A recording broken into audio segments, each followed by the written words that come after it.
This is the clean and simple card. All right, and it is so quick and so easy. Good for you, Carol. Iced coffee? Too cold down here for iced coffees. So let's get started with that one. I decided today to use vanilla, ivory, whatever color you want to call it, card base, because I always use white, and I thought, let's try something different. So I pulled out my vanilla, and it's a normal card base, 5.5 by 8.5, scored at 4 1/4. Now, if you're in another country, it would be different. I think most people in here are from the US, but may not be. And then, oops, I forgot to grab my stamps. Oh my goodness.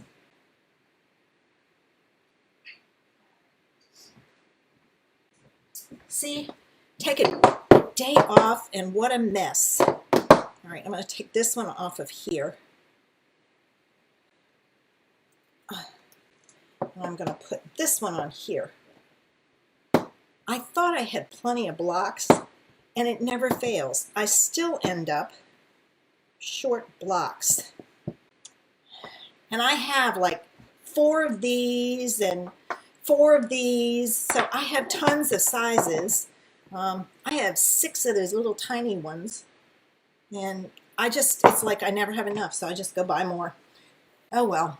All right, so the first thing I'm going to do is I'm going to take my basic gray, and I have the old basic gray, so it's the linen pad. And this one, the old one, I don't know if the new formula is like this or not, but the old formula was like, oh, hi Laura from the UK, great. Is like stays on. You can watercolor and things like that with it, and it won't bleed. So if you have the old one, use that. Now, like I said, I don't know if the new formula will do that or not. So we've got our stem stamped in the gray. And the next thing we need is So Saffron. I chose 2 yellows. And the advantage to this stamp set is it's a 2-step stamper. All right, I gotta get the middle. All right, so you stamp your large layer with the lighter color, and then they have another layer to go on top, and I use the darker color, and I stamped it on top. Now to do this, what I do is I look down here and here and get those lined up, and then the rest of it just kind of falls in place. I make sure that this top piece here is up there, and there it is. Quick, easy. I chose the sentiment, I'm thinking of you, from the same set, and I'm going to stamp it with crushed curry. The So Saffron, I think, would have been too light, and it wouldn't have shown up. So there's our clean and simple card. All right. Now we want to step it up a little bit. So I took this layer and made it a layer and did some changes, but this time I put it on a basic gray card base. So I'm going to pull out my basic gray, and it's the same size as the other one. I know the UK has different sizing than the US, so it's just a half a sheet of cardstock and fold it in half. So I've put that on there. Then I took that vanilla layer and the subtle embossing folder, which is retiring, and I embossed my panel. Now, because this is embossed, I am going to put it on with double-sided tape. I I like to use the double-sided tape. I don't want my cards to come apart. Thanks, Carol. And especially in the heat, it can. Plus, when you emboss something, you get plateaus and valleys. Little geography lesson for you there. And if you use the glue goes down in the valley and hardens, and it doesn't stick to anything. Hey, Lorraine. So what I try and do is I try and use double-sided tape so that I can have it stick in place. And then you have to burnish it real good. We're going to take our backs off. And this is when the pokey tool comes in handy. Paper is very hard on your fingernails, and don't look at mine. I did not get a chance last night to take off my nail polish and to redo them. So they're looking pretty bad this morning. But I figure you came to see the card, not my fingernails. All right. So then this goes on your card base, centered, the front, and we've got that. I took the same two images, the stem and the flower, and I stamped them, but then I used the dies to cut them out. And I'm going to add these to my card base.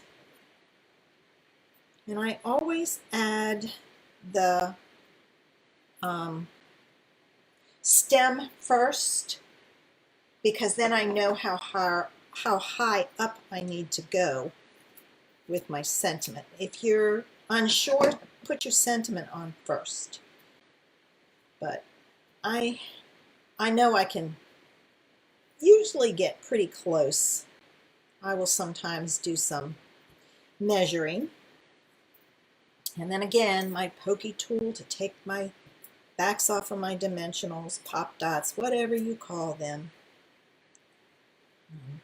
I love these dimensionals. They're perfect for adding, hey Linda, just a little bit of extra to your card. So I'm going to add my stem right about there. And I don't want to go up too high because I have to have space for my flower. And then when you put your flower on, make sure you come down far enough to cover the top of that stem there, because you don't want them separated. And stick the flower on. I took the sentiment and I stamped it on scrap, and then I used the dies from the stamp set, pull them out.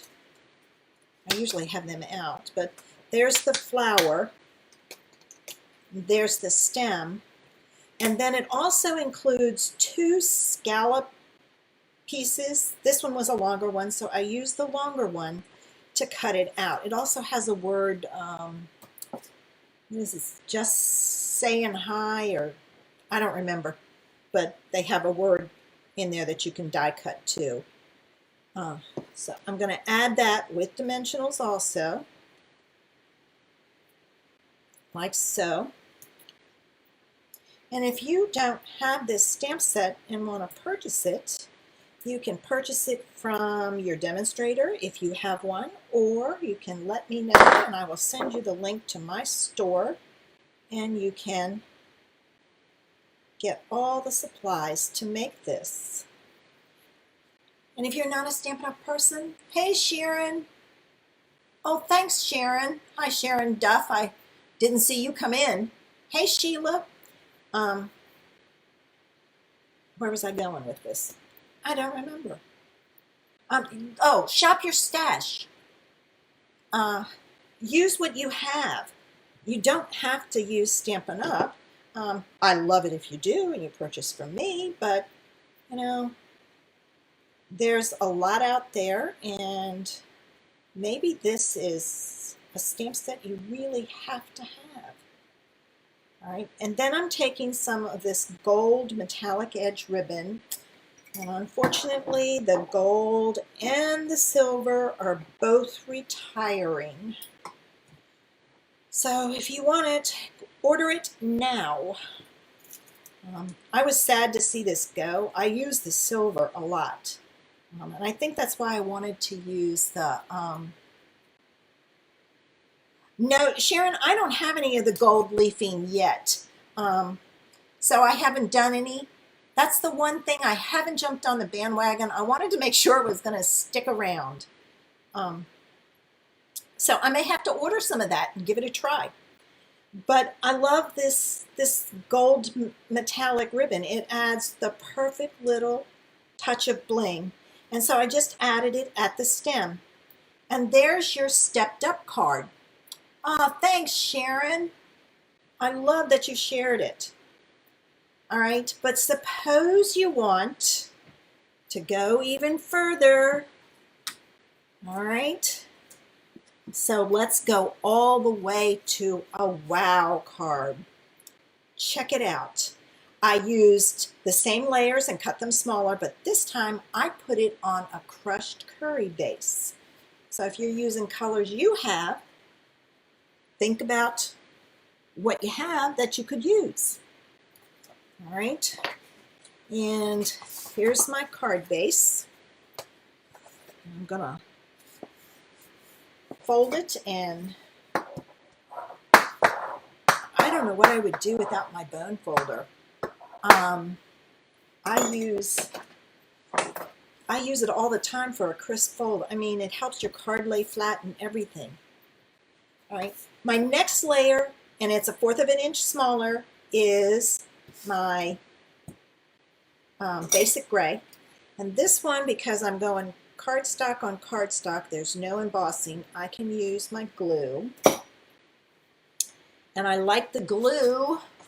I don't like it when it gets all over my hands, but I like it because it gives me a little bit of wiggle room to get it straight. Now, I'm going to show you a trick with it. I then used the same embossing folder, and I embossed a piece of the vanilla. We're going to add that with our double-sided tape. I never know which side is the right side. Let's try this. The other side looks better to me. The subtle is the one folder I can't figure out which one is the right and which one is the wrong, because I just look at it and I go, well, I don't know. It could be either one. All right, so adding my double-sided tape. All right, now if you struggle